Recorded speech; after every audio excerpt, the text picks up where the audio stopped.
Episode 56 Vi, June 27, 2024. Only planting 1 trillion trees is not enough to slow climate change. In episode 56 Vi, 1. World. Burning trees for energy really does heat the climate, scientists argue. 2. World. November 13, 2023. How much can trees fight climate change? Massively, but not alone, study finds.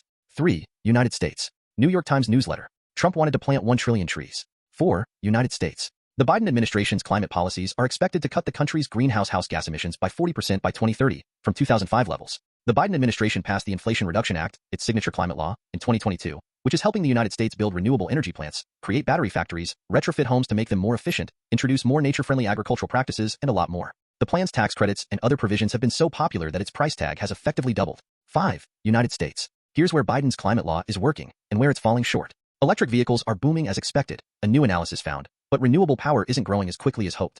A worker stands on a line of solar panels being installed near a home as he drills the panels into place. The United States added a record amount of renewable energy and batteries last year, but more clean energy is needed to meet the country's climate goals. 6. United States. Supreme Court blocks Biden plan on air pollution. The Supreme Court temporarily put on hold on Thursday an environmental protection agency, Good Neighbor, plan to curtail ozone, air pollution that drifts across state lines, dealing another blow to the Biden administration's efforts to protect the environment. 7. Alabama, Huntsville. ADEM burn ban affects nearby counties. 8. California. Oakland. Oakland warehouse fire contained, but area residents told to close windows. 9. Nevada. Indy Explains. How to prepare your home for wildfire season. 10. North Carolina. PurpleAir Newsletter. How CleanAIRE NC successfully integrated PurpleAir sensors. 11. Jamaica. Letter of the day. Implement laws, fines for those who consistently burn garbage. Jamaica Gleaner. Over the past 3 evenings, the smell of burning wood. 12. United Kingdom. Croydon. More than 100 Croydon under 5s hospitalized by toxic air. Inside Croydon. Particulate matter, PM2.5. Although research by Inside Croydon suggests that Croydon Council is failing to maintain its duties in air pollution regulation. 13. Europe. Smoke flavoring ban. Are smoky BBQ-flavored chips a health risk? What's behind a ban in Europe? Global news. Wood is burned and the smoke is purified. Smoke products might contain hazardous chemicals generated during the wood burning process. 14. China. Large variations in composition and toxicity of ambient particles found in 31 major cities in China. 15. Indonesia. PDF. The impact of atmospheric stability affected by Peat Forest Fire on Surface PM2.5. Main content. 1. World. Burning trees for energy really does heat the climate, scientists argue. MSN. The report from Princeton researcher Timothy Searchinger and Yale economist Steve Berry cuts against the idea at the core of the growing wood. The two also push back on the idea that burning wood for energy is carbon neutral, because forests are expanding, logic, they argued, which is akin. 2. World. November 13, 2023. How much can trees fight climate change? Massively, but not alone, study finds. The research, which comes with important caveats, was partly an effort to address the scientific uproar surrounding an earlier paper. The new research drew on input from more than 200 authors and leveraged vast troves of data collected by satellites and on the ground. Excerpts edited by RAWSEP for brevity and clarity in relationship to Residents Against Wood Smoke Emission Particulates, a 501c3 nonprofit organization. November 13, 2023. Restoring global forests where they occur naturally could potentially capture an additional 226 gigatons of planet-warming carbon, equivalent to about a third of the amount that humans have released since the beginning of the industrial era, according to a new study published on Monday in the journal Nature. The research, with input from more than 200 authors, leveraged vast troves of data collected by satellites and on the ground and was partly an effort to address the controversy surrounding an earlier paper. That study, in 2019, helped to spur the Trillion Trees movement, but also caused a scientific uproar. The new conclusions were similar to those in a separate study published last year. Mainly, the extra storage capacity would come from allowing existing forests to recover to maturity. But major caveats remain. Would forests be able to store carbon quickly enough? And how much forest carbon would be lost to fire, drought, and pests as climate change intensifies? The 226 gigatons of storage cannot be achieved without cutting greenhouse gas emissions, said the study's senior author and a professor of ecology at ETH Zurich, a university in Switzerland. If we continue emitting carbon, as we've done to date, then droughts and fires and other extreme events will continue to threaten the scale of the global forest system, further limiting its potential to contribute. Forests are essential to tackling both the climate and biodiversity crises. They clean our air and water. Trees pull climate-warming carbon dioxide out of the air through photosynthesis, but RAWSEP notes that trees do not pull polluting PM2.5 from wood burning out of the air. How much can we rely on trees to get us out of climate change? Dr. Crowther was the senior author of a polarizing study on forest carbon in 2019 that drew scientific backlash, but also inspired an effort by the World Economic Forum to grow and conserve 1 trillion trees. In 2019, he acknowledged, careless language led to trees being wrongly painted as a silver bullet for climate change. Now, his biggest fear is that countries and companies will keep treating forests that way, using them for carbon offsets to enable the continued use of fossil fuels. It will be devastating if major organizations use nature as an excuse to do more harm to our planet. The World Economic Forum's tree program, 1T.org, was started with funding from the chief executive of Salesforce and endorsed by figures from then-President Donald Trump to Jane Goodall. Dr. Crowther himself, a charismatic and media-savvy scientist, is an advisor to the group. His new study's number of 226 gigatons of carbon approximates his previous one of 205, but it gets there very differently. Both papers exclude urban areas, croplands, and pastures, but include rangelands, where animals may graze at lower densities. In the new research, 61% of the additional carbon storage would come from protecting existing forests and the other 39% from growing trees into forested areas with low human footprints. In the 2019 study, all the carbon came from growing trees where they could occur naturally outside of existing forests. More than 50 scientists published 7 critiques in Science in 2019, disputing both the analysis and its implications. A critic from 2019, a professor of ecology and conservation biology at Texas A&M University, said its findings relied on inappropriate densities of trees in landscapes where they exist naturally but should remain sparse, like savannas and deserts. In 2022, the world lost 10% more primary tropical rainforests than in 2021, though Brazil's current government has made recent progress. In the name of fighting climate change, countries and companies have often invested in failed mass tree plantings or monocultures of commercial, non-native species that hurt biodiversity. A professor of geography and environmental systems at the University of Maryland, Baltimore County, who works on global forest monitoring, said he believed the new estimate was too high because it did not account for people and fire. The fact that it aligns with other rough estimates of global carbon, RAWSEP believes they are only talking about CO2 carbon, not carbon in PM2.5, which cannot be reabsorbed by trees, owes more to the unfortunate reality that they share methods and data sources in common than to the truth, he said. He and other scientists also raised concerns about the warming effects that trees can have in colder and drier climates as they absorb heat that would otherwise have been reflected by snow or grass. But there is one thing they all agree on. To tackle both climate change and biodiversity loss, the world must do far more to cut fossil fuels and end deforestation of old-growth forests. 3. United States. New York Times newsletter. Trump wanted to plant 1 trillion trees. Excerpts edited by RAWSEP for brevity and clarity in relationship to residents against wood smoke emission particulates, a 501c3 nonprofit organization. June 27, 2024. Trump wanted to plant 1 trillion trees. While Trump has called climate change a hoax in the past, he has also said he wants to protect the environment. In 2020, Trump signed onto a plan to plant 1 trillion trees, and although he hasn't focused on it recently, Republicans have continued to support it. Planting trees is not nearly enough to slow warming, and planting the wrong trees can be really bad for the environment. 4. United States. The Biden administration's climate policies are expected to cut the country's greenhouse gas emissions by 40% by 2030, from 2005 levels. The Biden administration passed the Inflation Reduction Act, its signature climate law, in 2022, which is helping the United States build renewable energy plants, create battery factories, retrofit homes to make them more efficient, introduce more nature-friendly agricultural practices, and a lot more. The plan's tax credits and other provisions have been so popular that its price tag has effectively doubled. 5. United States. Here's where Biden's climate law is working, and where it's falling short. Electric vehicles are booming as expected, a new analysis found, but renewable power isn't growing as quickly as hoped. A worker stands on a line of solar panels being installed near a home as he drills the panels into place. The United States added a record amount of renewable energy and batteries last year, but more clean energy is needed to meet the country's climate goals. Excerpts edited by RAWSEP for brevity and clarity in relationship to residents against wood smoke emission particulates, a 501c3 nonprofit organization. February 21, 2024. A year and a half after President Biden signed into law a sweeping bill to tackle climate change, sales of electric vehicles have largely boomed in line with expectations. But problems with supply chains, obtaining permits, and overcoming local opposition have bogged down one of the climate law's other big goals, generating vastly more electricity from wind, solar, and other non-polluting sources. Even though the United States added record amounts of renewable power and batteries last year, that rapid growth fell short of the levels needed to meet the country's goals for slashing the emissions that are rapidly heating the planet. When the Inflation Reduction Act was approved in 2022, analysts predicted that it would help cut America's greenhouse gas emissions roughly 40% below 2005 levels by 2030. The measure contains hundreds of billions of dollars in tax credits and spending for clean energy technologies like wind turbines, solar panels, batteries, electric vehicles, and hydrogen fuels. Electric vehicle sales are on track to help fulfill the law's projected emissions reductions after increasing more than 50% over the past year. 9.2% of all new cars sold in the United States in 2023 were either fully electric or plug-in hybrid models, which was on the high end of what analysts had predicted would happen after the law passed. The rise of electric vehicles.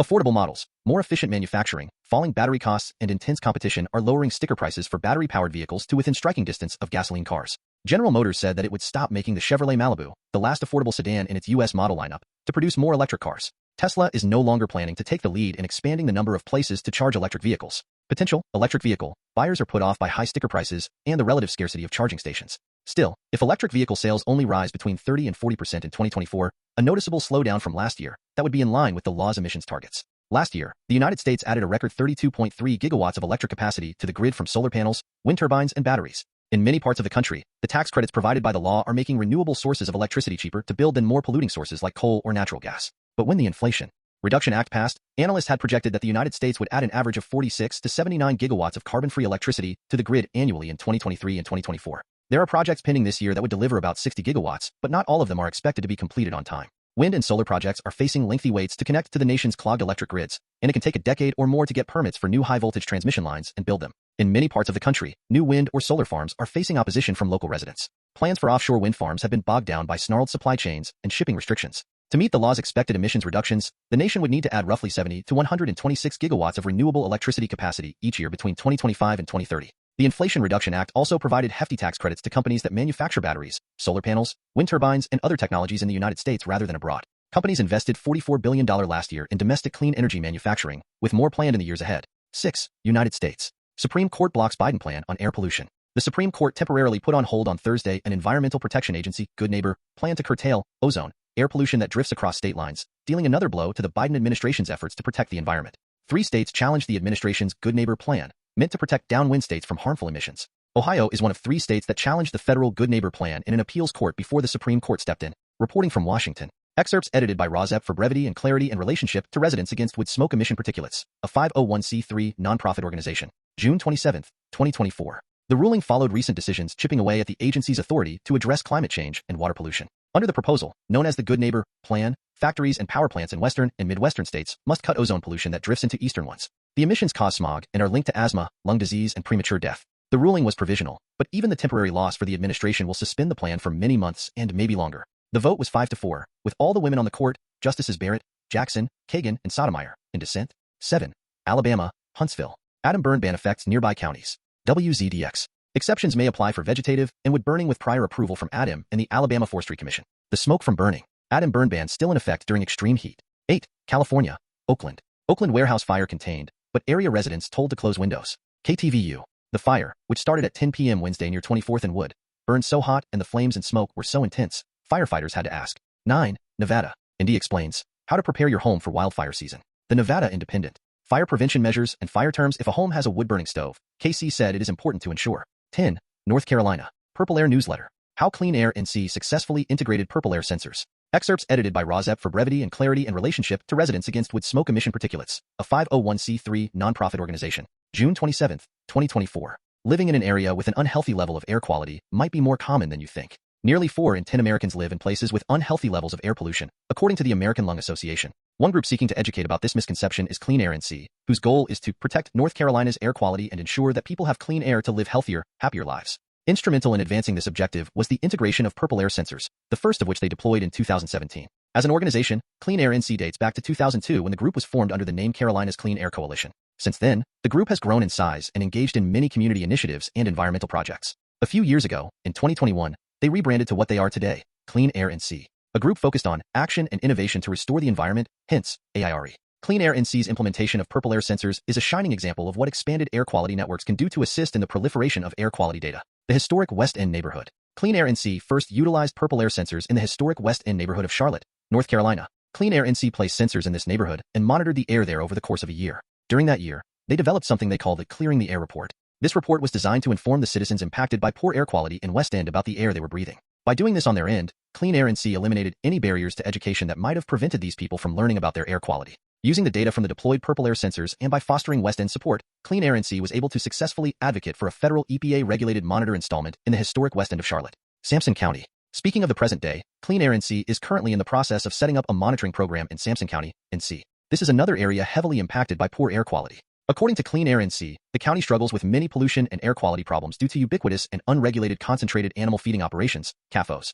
CleanAIRE NC plans to monitor Sampson County over a 3-year period. Currently, around 24 PurpleAir sensors have been installed in the area. Pending the approval of a few grants, a couple of which are EPA-funded, CleanAIRE NC plans to install even more sensors in Sampson County. The goal of this project is to produce tangible data that can assist in challenging the permitting process in North Carolina, expanding the network. Since their initial experimentation with PurpleAir sensors in the West End neighborhood, CleanAIRE NC has deployed over 240 sensors in North Carolina. Based on their experience with air quality and PurpleAir sensors, CleanAIRE NC has developed what they call cluster networks.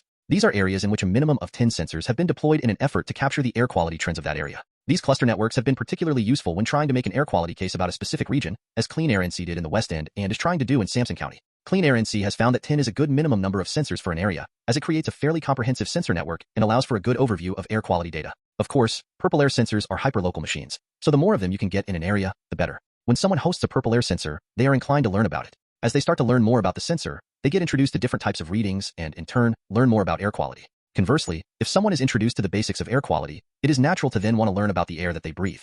This, in turn, leads them to air quality monitoring technology such as PurpleAir. Challenges. In Sampson County, CleanAIRE NC had trouble finding hosts with an appropriate Wi-Fi connection, if any at all. Additionally, it is one thing to get someone to agree to host a sensor.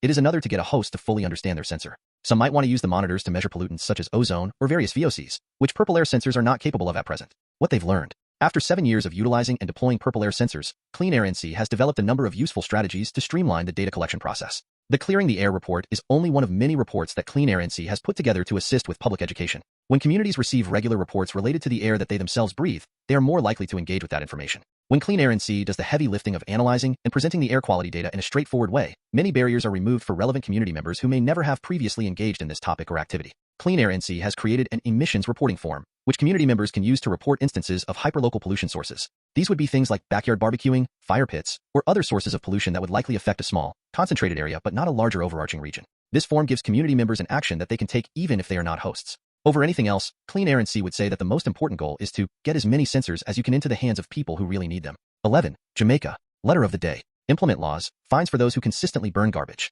Jamaica Gleaner. Over the past 3 evenings, the smell of burning wood. Meanwhile, I'm choking on someone's coal kiln smoke and burning bush. Jamaica. Smoke hazard in Bull Bay. Jamaica Observer. 12. United Kingdom. Croydon. More than 100 Croydon under 5s hospitalized by toxic air. Inside Croydon. Particulate matter, PM2.5. Although research by Inside Croydon suggests that Croydon Council is failing to maintain its duties in air pollution regulation, excerpts edited by RAWSEP for brevity and clarity in relationship to Residents Against Wood Smoke Emission Particulates, a 501c3 nonprofit organization. In Croydon, the borough's pro-pollution mayor has been scoring political points by having cycling infrastructure ripped out, making it more dangerous for people to cycle. This came after he spent most part of a year acting as a Facebook page administrator and expert for a group opposing the expansion of ULEZ, London's ultra-low emission zone. And the council, together with Merton, Kingston and Sutton, continues to spend tens of millions of pounds per year to fund the operation of the Viridor Waste Incinerator at Beddington, which continues to regularly operate in breach of its license, with incidents including pumping clouds of acidic pollution into the skies above South London. 13. Europe. Smoke flavoring ban. Are smoky barbecue-flavored chips a health risk? What's behind a ban in Europe? Global news. Wood is burned and the smoke is purified. Smoke products might contain hazardous chemicals generated during the wood burning process. 14. China. Large variations in composition and toxicity of ambient particles found in 31 major cities in China. ScienceX, PM/OPs and NIOG. The World Health Organization has recently lowered the recommended annual concentration of PM2.5 from 10 μg/m3 to 5 μg/m3. China. Drivers of associations between daytime-nighttime compound temperature extremes and mortality in China. Nature. 15. Indonesia. PDF. The impact of atmospheric stability affected by Peat Forest Fire on Surface PM2.5. ResearchGate. May 20th, 2024. Abstract. Pontianak is the capital city of West Kalimantan province, which is affected by forest fires, especially forests on peatlands that also burn peat. The forest and peatland fires produce a lot of smoke content particulates because of incomplete combustion of underground biomass,